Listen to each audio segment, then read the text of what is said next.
ہم وہی کہیں گے جو ہمارا دین ہم کو بتاتا ہے. عمل کرو تو تمہارا بھلا ہے. اس عرس کی محفل میں آئے ہیں، ہماری حاضری کو قبول فرمائے اور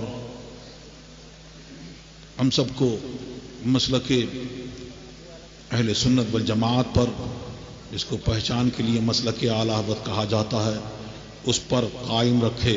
آمین. اور ہماری آپ کی سب کی روحانی جسمانی بیماریوں کو دور فرمائے، جو پریشانیاں ہیں ان کو دور فرمائے، اور حضور مفتی اعظم ہند اعلی حضرت اور تمام بزرگوں کی سچی محبت عطا فرمائے. آمین. اور ان کا سچی محبت عطا فرمائے. سچی محبت کا مطلب یہ ہے کہ آج بہت سارے فتنے اٹھ رہے ہیں، الگ کچھ مسلک اعلی حضرت کی کھلی مخالفت کر کے، اور کچھ نام لے کے اور لوگوں کی آنکھ میں دھول جھونکی جا رہی ہے. یہ پیغام حضور تاج الشریعہ کا ہے. آج وہی پیغام پھر آپ لے کے جائیے. اعلی حضرت کو دین کی خدمت کے صلے میں یہ انعام ملا کہ اس کا دین، اس کے رسول کا دین آج ان کے نام سے، ان کے شہر سے پہچانا جاتا ہے. بے شک.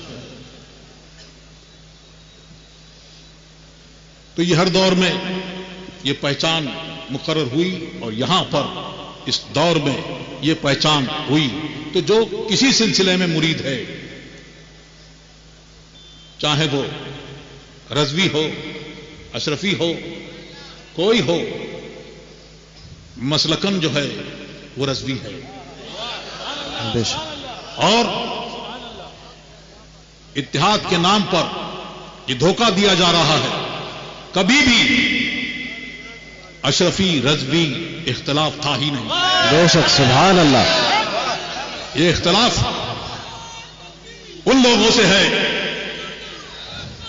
یہ ان لوگوں سے اختلاف ہے جنہوں نے اعلی حضرت کی شان میں گستاخی کی اور حضور مفسر اعظم ہند کو بلا وجہ شرعی کافر کہا، اور حضور مفتی اعظم ہند کو آپ لوگوں نے جانا ہے وہ جس نے ایک غلیظ قسم کی گالی پڑھ کی ہے، وہ گالی دی.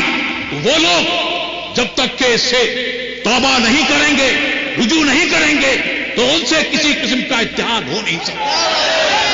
سبحان اللہ. مفتی اعظم، مفتی اعظم، ہم شبیہ ہے غوث اعظم. کون ہے؟ ہم سبھی میں نعرہ لگاتا ہوں، ہم شبیہ ہے غوث اعظم. مفتی اعظم، مفتی اعظم.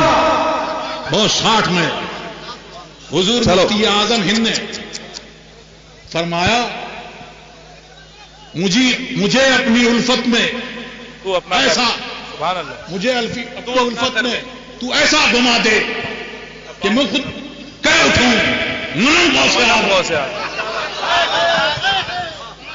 حضور تاج الشریعہ نے اس کی تشریح فرمائی کہ کیا کہہ رہے ہیں کہ مرید اور پیر میں کوئی کسی قسم کا فرق نہ رہے. اور فرمایا حضرت باقی باللہ نے، ان کے باورچی نے روٹی بہت اچھی پکائی، بہت اچھی روٹی بنائی. آپ بہت خوش ہوئے اور پوچھا مانگ کیا مانگتا ہے؟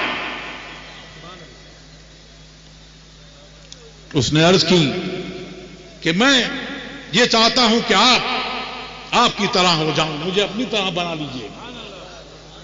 فرمایا کچھ اور مانگو، تم برداشت نہیں کر سکو گے. کہ نہیں یہی چاہیے.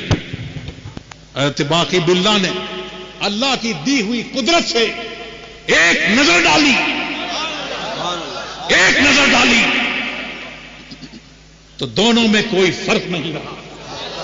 اور اعلی حضرت اپنے والد گرامی کی معیت میں جب مہرارہ شریف تشریف لے گئے مرید ہونے کے لیے، اب جب مرید ہوئے ہیں تو اب جب نکل کے آئے ہیں تو ان دونوں میں کوئی فرق نہیں. سبحان اللہ. اسی کو حضور مفتی اعظم ہند نے مانگا اور ان کو غوث اعظم کی بارگاہ سے وہ انعام ملا کہ مجھے اپنی الفت میں ایسا گما دیں میں اپنے وجود کو بھول جاؤں. اب میں کہہ اٹھوں کہ میں غوث اعظم. سبحان اللہ. مفتی اعظم، مفتی اعظم، مفتی اعظم، مفتی اعظم، تاج الشریعہ، تاج الشریعہ. یہ گالی دینے والے سن لیں، یہاں گالیاں نہیں دی جاتی. میں صرف اتنا کہوں گا کہ ہمارے ہاں ایسا ہوتا ہے جی. لوٹ کے میں یہ نہیں کہوں گا جو تم نے کہا، بس مجھے اتنا ہی کہنا ہے. اور دھینگا مشتی یہ، ارے تم کسی کے ساتھ جاؤ بیٹھو کچھ کرو لیکن میرا لیٹر پیڈ دو زندہ باد جھوٹے جھوٹے پھیلائے گئے، یہ شرعی جرم بھی ہے اور قانوناً بھی جرم ہے. اللہ تبارک و تعالی ہمیں حضور مفتی اعظم ہند کی سچی محبت عطا فرمائے. آمین آمین. اور جب سچی محبت ہوگی تو یاد رکھیں کیا ہے، سرکار کی سچی محبت ہوگی تو سرکار کے غلاموں سے سچی محبت ہوگی، صحابہ کی سچی محبت ہوگی. اب صحابہ کرام سے محبت ہوگی تو ان کا بغض رکھنے والا اس دل میں نہیں آئے گا. اہل بیت کرام کی محبت ہوگی تو پھر خارجی ناس بھی اس دل میں جگہ نہیں پائے گا. اسی طرح سے اعلیٰ حضرت سے، حجت الاسلام سے، حضور مفتی اعظم ہند سے سچی محبت ہوگی تو ان کا حاسد، ان کو گالیاں دینے والا اس دل میں جگہ نہیں پائے گا. تو محبت کا دعویٰ منہ سے بہت ہوتا ہے، منہ پر نہیں، کبھی کبھی دکھانا بھی پڑتا ہے، سبحان اللہ. جتانا بھی پڑتا ہے. اور وہ محبت جتانے سے کیا، آدمی جتاتے بہت ہیں، کبھی کبھی عمل سے پتہ چل جاتا ہے، ہوتا ہے یہ کیا ہو رہا ہے، یہ کیسا ہو رہا ہے. لیکن ہے یہ کہ اللہ تبارک و تعالی گستاخوں کو چھپنے نہیں دیتا کہ گستاخ چھپا لے، ولیوں کا گستاخ چھپ جائے، ایسا ہوتا نہیں. کیونکہ اللہ تبارک و تعالیٰ کا اعلان ہے کہ میں جس بندے سے محبت کرتا ہوں، جو میرا ولی ہے، اس کے جو دشمن ہے اس کے خلاف میرا اعلان جنگ ہے. اب اللہ کا اعلان جنگ جس سے ہو تو ساری مخلوق جمع ہو جائے تب بھی کچھ نہیں کر سکتی، اور ساری مخلوق اس کے خلاف ہوتی ہے. کیونکہ اعلان ہوتا ہے، محبت کرنے والے کا بھی اعلان ہوتا ہے، اس بندے سے محبت کرتا ہے تو ساری مخلوق اس سے محبت کرتی ہے. اسی طرح سے جس سے بغض ہوتا ہے، اللہ تبارک و تعالیٰ جس سے غضب میں ہوتا ہے، اس کا بھی اعلان ہوتا ہے کہ میں اس سے ناراض ہوں، میں اس سے غضب میں ہوں. اے فرشتوں تم بھی غضب فرماؤ. تو فرشتے غضب کرتے ہیں اور تمام مخلوق میں یہ اعلان ہوتا ہے. تو ہوتا کیا ہے کہ سب کچھ چاہے وہ کتنا چھپا لے، ایک ہی چیز اس کے ساتھ میں رہتی ہے. شیطان کے ساتھ بھی ایک ہی چیز رہی تھی، تکبر، اور عقل ساتھ چھوڑ دیتی ہے. تیرا کچھ نہیں ہو سکتا، سلام اس کو سلام کر کے چلی جاتی ہے. ایک ہی چیز اس کے ساتھ میں رہتی ہے، تکبر. تو ساری مخلوق اس کے خلاف ہوتی ہے. ساری مخلوق جب خلاف ہے تو یہ دل بھی اسی کی مخلوق ہے، یہ دماغ بھی اسی کی مخلوق ہے، یہ زبان بھی اسی کی مخلوق ہے. وہ چاہتا ہے جو خدا خواہد کہ پردہ کس درد میں لسندر نہ لے پاکا برد، کہ جب اللہ تبارک و تعالیٰ چاہتا ہے کہ کسی کا پردہ چاک کر دے تو وہ محبت کا دعویٰ چاہے کتنا ہی کرے. ہم تو اعلیٰ حضرت سے محبت کرنے والے ہیں، ہم تو حضور مفتی اعظم ہند کے غلام ہیں، ہم تو بہت چاہتے ہیں، لیکن وہ چھپتی نہیں بات کسی نہ کسی طرح سے، عمل سے یا کسی اور طریقے سے، کہ اس کے دل میں وہ بات ہوتی ہے تو دل اس کو اپنے اندر رہنے نہیں دیتا، زبان اس کی ترجمہ اور اس کی زبان سے یہ جان جاتی ہے کہ یہ گستاخ ہے. تو اللہ تبارک و تعالی ہم کو مسلک اعلیٰ حضرت پر قائم رکھے، آمین. اسی پر ہمارا حشر فرمائے. آمین. اور تاج الشریعہ کا ایک پیغام اور ہے، وہ فرماتے تھے، فرمایا انہوں نے، اور آج بھی وہی پیغام ہے کہ یہاں بیٹھے ہوئے لوگ جتنے لوگ ہیں، اس کو بھی، ان کو بھی، اسجد رضا کو بھی جانچو، دیکھو، کیا بات ہے، پرکھو. کیا بات ہے، کیا بات ہے. جو چلے گئے قبر میں حق کا پیغام دیتے ہوئے، اب ان کی سچائی بدل نہیں سکتی. اللہ تبارک و تعالیٰ بدلنے سے محفوظ رکھے، بدلنے سے ہم سب کی حفاظت فرمائے. تو جو زمین پر ہیں ان کو پرکھو، اس پر، اس کسوٹی پر دیکھو. جو قبر کے اندر چلے گئے زمین کے اندر، یہ ان کے جیسے ہیں تب تو ٹھیک ہے، ورنہ جو پیغام وہ دے کے گئے ہمارے لیے وہی کافی ہے. تیرے غلاموں کا نقش قدم ہے راہ خدا، وہ کیا بہک سکے جو یہ سراغ. سبحان اللہ، سبحان رسول اللہ.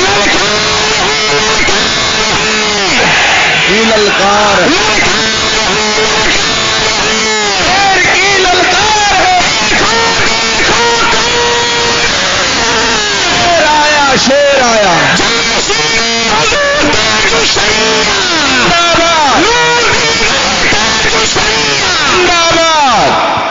اور تاج الشریعہ،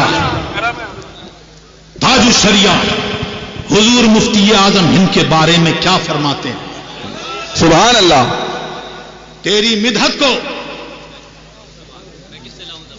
تیری مدحت کو میں کس سے لاؤں زبان، کیا مقام سریا بتائے سر. اور فرماتے ہیں کہ میں کیا، بڑے بڑے علم والے وہاں پر دیکھیں گے تو وہ بھی ان کے مقام کو بتا نہیں سکیں گے. یہ مقام ہے حضور مفتی اعظم ہند کا. اور فرماتے ہیں کہ ان کے علم کا مقام کتنا بلند و بالا ہے کہ جب آتے ہیں، کہ جب حضور مفتی اعظم ہند کسی جلسے میں تشریف لے جاتے تو لوگ نعرے لگاتے. کیا نعرے لگاتے؟ نعرہ تکبیر، اللہ اکبر، نعرہ رسالت، یا رسول اللہ. حضور مفتی اعظم ہند زندہ باد.